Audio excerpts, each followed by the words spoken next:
Everyone in Brookshire High remembered the day Oliver Grant did nothing. Nothing when they pushed him. Nothing when they mocked him. Nothing when they recorded him to humiliate him online. They laughed because they thought silence meant weakness. But no one knew that the same boy they laughed at would soon become the reason half the school cried, and the other half apologized. Oliver wasn't invisible, he just wished he was.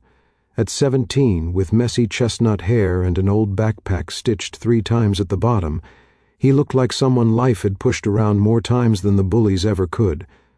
Living with his grandmother and working part-time to support her medical bills had aged him in ways no teenager should experience. Every morning, he walked the same hallway, eyes down, headphones in, trying to survive the day without being noticed. But bullies always noticed the quiet ones. The loudest among them was Chase Parker, popular, rich, born with the confidence of someone who had never been told no. Chase didn't need a reason to mock someone, he just needed an audience. And unfortunately, he always had one. "Hey, Oliver," Chase called one morning, blocking the hallway. "Did your grandma sew your backpack again? Must be fun being poor." Everyone laughed. Phones recorded. Oliver kept his head low. He didn't flinch. He didn't push back. He didn't even look angry. He just said softly, "Please move." And that calm tone, so quiet, it almost didn't exist, annoyed Chase more than anger ever would. Chase shoved him against a locker, causing Oliver's books to scatter across the floor. More laughter, more recording, more humiliation. But still, Oliver picked up his books silently. No teacher noticed, no friend came to help, no adult cared, except one. Her name was Emily Ward, a girl from his literature class who admired him from afar without ever saying it. She noticed how Oliver never lashed out, never insulted anyone, never returned cruelty with cruelty, and it broke her heart.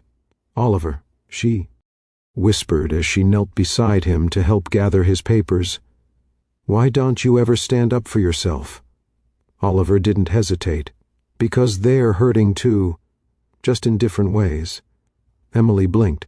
She had expected anything: anger, frustration, even fear. But compassion toward the people who humiliated him?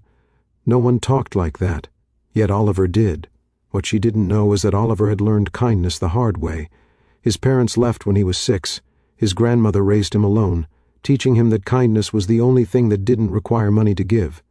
Kindness, she always said, is what makes ordinary people extraordinary. Oliver lived by those words.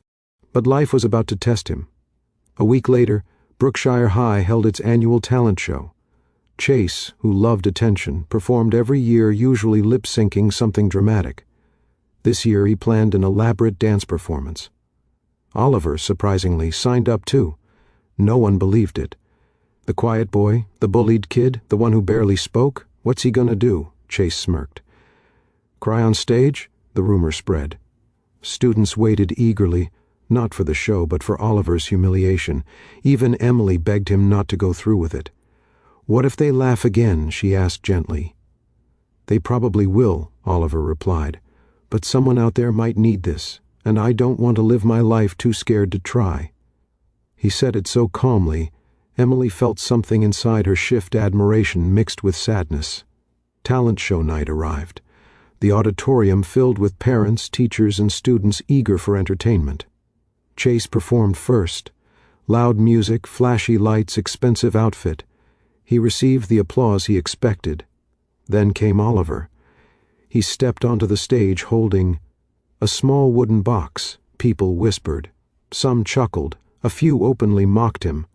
Oliver took a deep breath. No music played, no lights flashed. It was just him, thin, nervous, trembling slightly but standing tall. He opened the wooden box and pulled out a simple handwritten letter. "This," he began, voice soft but steady, "is a letter I wrote when I felt completely alone." The auditorium quieted. He unfolded the paper and read, "My name is Oliver Grant. I am not strong. I am not popular. I am not someone people usually notice. But I notice people. I notice when someone sits alone. I notice when someone cries quietly in the hallway. I notice when someone hides their pain behind laughter. and I know what it feels like to be invisible, so if you ever feel that way, this letter is for you." Gasps rippled through the audience. Oliver continued reading line after line about loneliness, pain, and the tiny acts of kindness that had saved him. The cafeteria lady who secretly gave him extra food, the janitor who fixed his backpack zipper, the neighbor who checked on his grandmother, Emily handing him fallen papers with kindness instead of pity.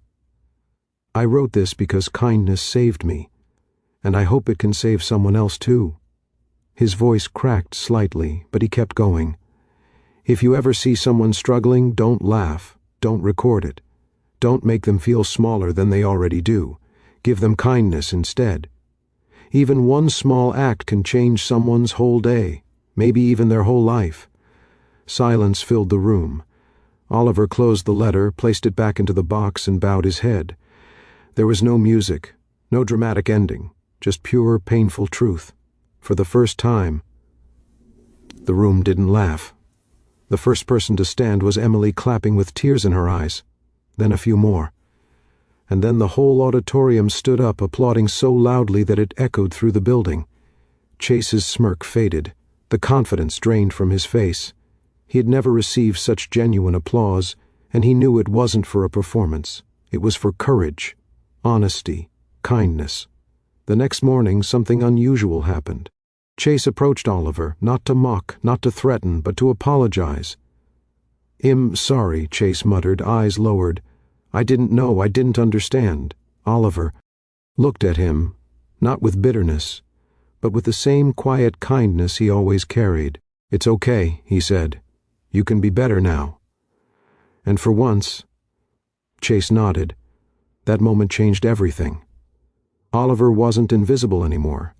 Students began greeting him, sitting with him, asking about the letter.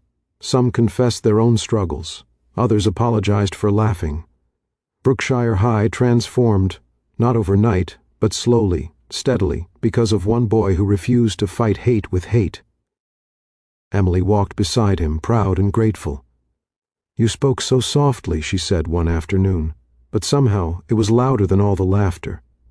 Oliver smiled, small, humble, genuine. "That's because kindness," he replied, "always echoes longer." And in that moment they both knew kindness hadn't just spoken louder. It had changed their entire world.